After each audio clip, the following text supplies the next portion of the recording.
ላለፉት ብዙ ዓመታት ዶላር በሀገራችን እንደ ወርቅ የሚናፈቅ እንደ ትልቅ ሀብት የሚቆጠር ነበር። ዶላር የለም ተብሎ መድኃኒት ይጠፋል። ዶላር የለም ተብሎ ፋብሪካ ይዘጋል። ዶላር የለም ተብሎ መኪናና መለዋወጫ ዋጋቸው ሰማይ ይነካል። ዛሬ ግን አዲስ የታሪክ ምዕራፍ ላይ ነን። መንግስት የማክሮ ኢኮኖሚ ማሻሻያ በሚል ስም ዶላር በባንኮች በነፃ ገበያ እንዲወሰን አድርጓል። ጤና ይስጥልኝ ውድ የገበያ ቢዝነስ ተከታታዮቻችን እንደምን ቆያችሁ? ለዛሬ ፕሮግራማችን ይህንን መነሻ አድርገን ውሳኔው ምንድነው? ለምን አስፈለገ? ከሰሞኑስ የወጣው አዲስ መመሪያ ምን ይላል? እንዲሁም አሁን ካሉት አማራጮች ዶላርን መመንዘር በየትኛው ያዋጣል የሚሉ ነጥቦችን ልንመለከት ወደናል። እስከ ፕሮግራማችን ፍጻሜ አብራችሁን እንድትቆዩ ጋበዝኩ።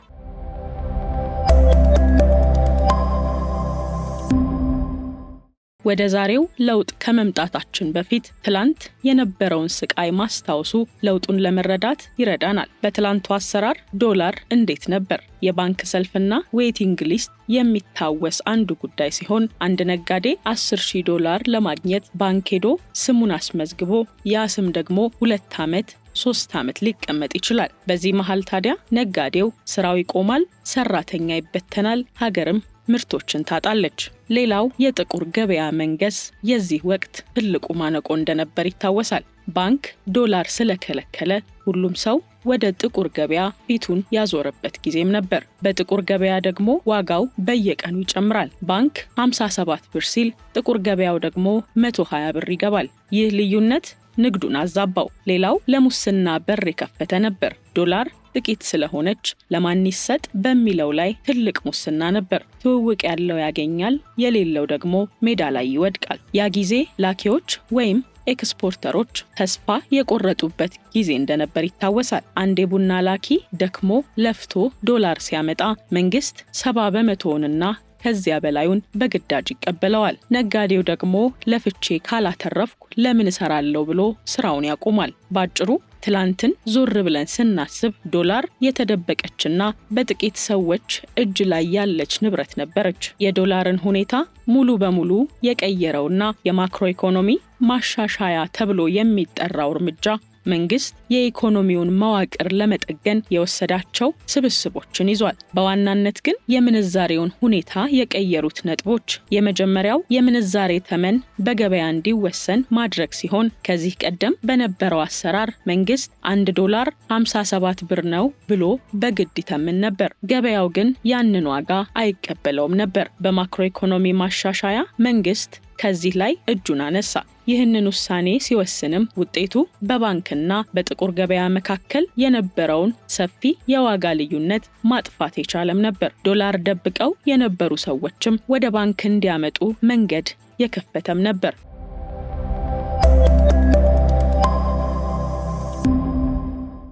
ሁለተኛው የውጭ ምንዛሬ ገደቦችን ማንሳት ሲሆን በቀድሞ አሰራር ዶላር ለማግኘት የግድ በባንክ ወረፋ መጠበቅና ፍቃድ ማግኘት ነበረበት። የተደረገው ለውጥ ደግሞ ነጋዴዎች ያገኙትን ዶላር ለራሳቸው እንዲያስቀሩ ተፈቀደላቸው። ቀደም ሲል 70% የሚሆነውን ለብሔራዊ ባንክ በግዳጅ የመስጠት ግዴታ ነበረባቸው። አሁን ግን ግማሹን ወይም ደግሞ 50%ና ከዚያ በላይ ለራሳቸው አስቀርተው ዕቃ እንዲያስገቡበትም እድል ተመቻችቷል። ሶስተኛው የግል የውጭ ምንዛሬ ቢሮዎች መፈቀድ ሲሆን ይህ ደግሞ ትልቁ ለውጥ ነው። ከዚህ ቀደም ዶላር የሚመነዝሩት ባንኮች ብቻ ነበሩ። ከማክሮ ኢኮኖሚ ማሻሻያው በኋላ ግን የግል ድርጅቶች የምንዛሬ ቢሮ ከፍተው ዶላር እንዲገዙና እንዲሸጡ ተፈቀደላቸው። ይህም ዶላር በየሰፈሩና በየመንገዱ በህጋዊ መንገድ እንዲገኝ መንገድን ከፈተ።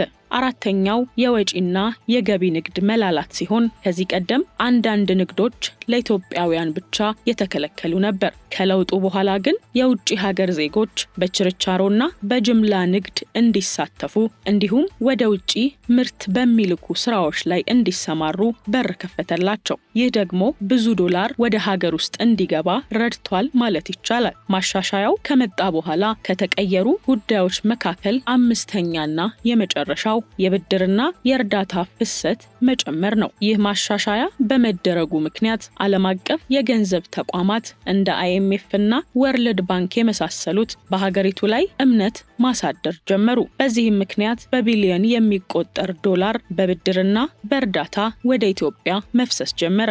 ይህም ታዲያ በገበያው ውስጥ የነበረውን የዶላር ጥም ወይም ደግሞ ረሃብ ማብረድ የቻለም ነበር። ከሰሞኑ ደግሞ የኢትዮጵያ ብሔራዊ ባንክ የውጭ ምንዛሬ ላይ ማሻሻያ በማድረግ የተለያዩ መመሪያዎችን ማውጣቱ የሚታወስ ነገር ነው። በዚህም መመሪያ መሰረት ለግለሰቦችና ለላኪዎች ከበፊቱ በተሻለ አሁን ዶላር ያመጣ ነጋዴ ወይም ግለሰብ ዶላሩን እንደፈለገ የማድረግ መብቱ ሰፋ ብሎለታል። ዶላሩን ለራሱ አስቀምጦ ዕቃ ሊያስገባበትም ይችላል። ለምንዛሬ ቢሮዎች ደግሞ ይህ ማሻሻያ ትልቅ ዜና ነበር። አሁን የግል ድርጅቶች የምንዛሬ ቢሮ እንዲከፍቱ ተፈቅዷል። ልክ በሌሎች ያደጉ ሀገራት እንደምናየው መንገድ ላይ ሕጋዊ ሆነው ዶላር የሚመነዝሩ ቢሮዎችን በቅርቡ በብዛት እናያለን።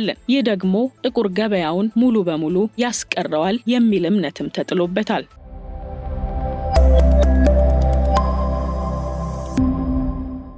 ታዲያ ይህ ሁሉ ለውጥ አልጋ ባልጋ አይደለም፣ ተግዳሮቶችም አሉት። ከነዚህ መካከል የዋጋ ግሽበት አንዱ ተጠቃሽ ሲሆን ዶላር በባንክ ሲወደድ በዶላር የሚገቡ ዕቃዎች ለምሳሌ ነዳጅ፣ ዘይትና መድኃኒትን የመሳሰሉ ዋጋቸው ሊጨምር ይችላል። መንግስት ይህንን ለመቀነስ ደግሞ ድጎማ እያደረገ ቢሆንም ጫናው ግን አይቀሬ ነው። ውድድርን በተመለከተ ደግሞ አሁን ላይ ባንኮች እርስ በርስ እየተወዳደሩ ነው። የተሻለ ዋጋ የሚሰጠው ባንክ ደንበኞችን ያገኛል። ይህ ደግሞ ለተጠቃሚዎች ከፍተኛ ፋይዳ አለው። ዶላር በህጋዊ መንገድ ሲዘዋወር ሀገር ታተርፋለች፣ ግብር ይሰበሰባል፣ ህገወጥ ዝውውር ይቀንሳል። ኢንቨስተሮችም ገንዘባችንን እንደፈለግን ማውጣት እንችላለን ብለው ስለሚያምኑ ኢንቨስት ያደርጋሉ። ይህ ደግሞ ለሀገር የሚያበረክተው ትልቅ አስተዋጽኦ ነው። የዶላር ጉዳይ ከፖለቲካም በላይ የሁላችንም የኑሮ ጉዳይ ነው። ትላንት በጭንቀትና በመጉላላት የነበረው የምንዛሬ አሰራር ዛሬ ወደ ነፃ ገበያና ወደ ግልጽነት እየተለወጠ ነው። ይህ ለውጥ በረጅም ጊዜ ሀገራችንን ከድህነት ለማውጣትና ንግዱን ለማሳለጥ ትልቅ ድርሻም ይኖረዋል። እኛም እንደ ዜጋ በህጋዊ መንገድ በመመንዘርና ጥቁር ገበያውን ባለማበረታታት የበኩላችንን መወጣት አለብን። ቀደም ብለን እየገለጽን እንደመጣነው አሁን ላይ ዶላርን ለመግዛትም ሆነ ለመሸጥ በሀገራችን 3 የተለያዩ መንገዶች አሉ። ባንኮች፣ የምንዛሬ ድርጅቶችና የጥቁር ገበያው። እስቲ 3ቱንም በዝርዝር እንመልከታቸው። የመጀመሪያው ባንኮች ሲሆኑ የዶላር አገልግሎትን በባንክ መጠቀም ከጥቅሞቹ አንጻር ደህንነት የመጀመሪያው ሲሆን ባንክ አስተማማኝ ነው። ገንዘባችን ይዘረፋል የሚል ስጋትም የለም። ሐሰተኛ ኖቶች ወይንም ፌክ ዶላርም ይሰጡኛል የሚል ፍራቻም አይኖርም። ሌላው ህጋዊ ማስረጃ ሲሆን ለንግድም ሆነ ለቪዛ ጉዳይ ገንዘብ መንዝሬያለሁ የሚል ህጋዊ ደረሰኝ ለማግኘት ባንኮች ተመራጭ ናቸው። ሌላው ተጨማሪ አገልግሎት ደግሞ ባንክ ውስጥ ስትመነዝሩ ያንን ገንዘብ እዛው አካውንት ውስጥ ማስቀመጥ ወይም ወደ ሌላ ሰው መላክ ያስችላቸዋል። ጉዳቶቹን ስንመለከት ደግሞ ሰልፍና ቢሮክራሲ ዋነኛ ተጠቃሽ ሲሆን አሁንም ቢሆን ባንኮች ጋር የተወሰነ ሰልፍ ወይም የወረቀት ስራ ይታያል። የዋጋ ጥንካሬውን በሚመለከት ደግሞ ባንኮች ዋጋቸውን በየቀኑ ቢቀይሩም ከምንዛሬ ቢሮዎች ጋር ሲነጻጸሩ ትንሽ ዝቅ ያለ ዋጋ ሊሰጡም ይችላሉ።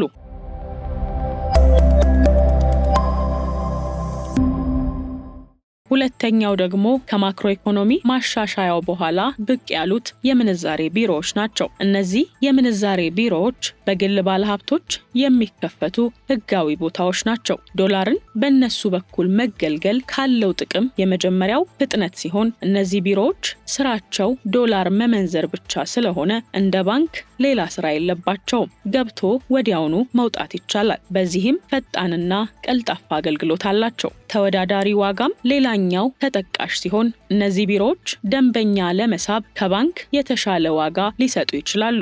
ትንሽ ብር ቢሆንም እንኳን ልዩነቱ ለብዙ ገንዘብ ትርጉም አለው። ተደራሽነቱን በተመለከተ በየሆቴሉ፣ በየገበያ ማዕከሉና በየመንገዱ መከፈት ስለሚችሉ ለሰዎች በጣም ቅርብ ናቸው። ስለ ምንዛሬ ድርጅቶች ጥቅማቸው የዚህን ያህል ካልን ስለ ጉዳታቸው የተወሰነ እንመልከት። ውስን አገልግሎት መስጠታቸው አንደኛው ሲሆን እዚህ ጋር መመንዘር እንጂ እንደ ባንክ ገንዘብ ማስቀመጥ ወይም ደግሞ ብድር ማግኘት አይቻልም። ይህንን እንደ ጉድለት ማንሳት እንችላለን። የመጨረሻውና ሶስተኛው የምንዛሬ አይነት የጥቁር ገበያው ሲሆን ይህ መንገድ አሁንም ድረስ በስርቆት የሚሰራበት መንገድ ነው። ብዙ ሰው ዋጋው ይበልጣል ብሎ እዚህ ይሄዳል። ጥቅሙን ስንመለከት ምናልባት ከባንክ ትንሽ ከፍ ያለ ዋጋ ሊሰጡ ይችላሉ። ነገር ግን አሁን ባለው የገበያ ሁኔታ ይህ ልዩነት እየጠፋ መጥቷል። ዋጋ በመጠኑም ቢሆን መጨመሩ እንደ ጥቅም መታየት ይችላል። ጉዳቶቹ ደግሞ በጣም አስከፊ ናቸው።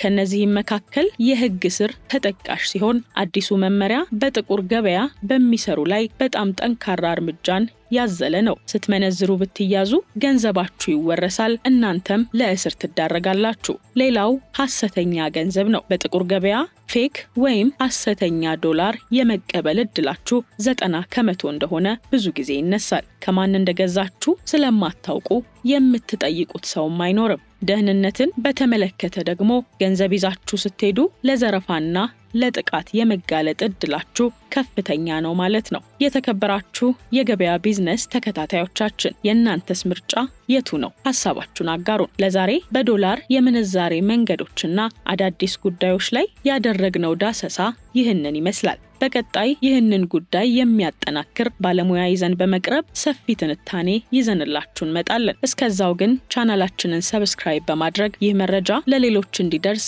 ቪዲዮውን ሼር እያደረጋችሁ እንድትቆዩን እንጠይቃለን። መልካም ቆይታ።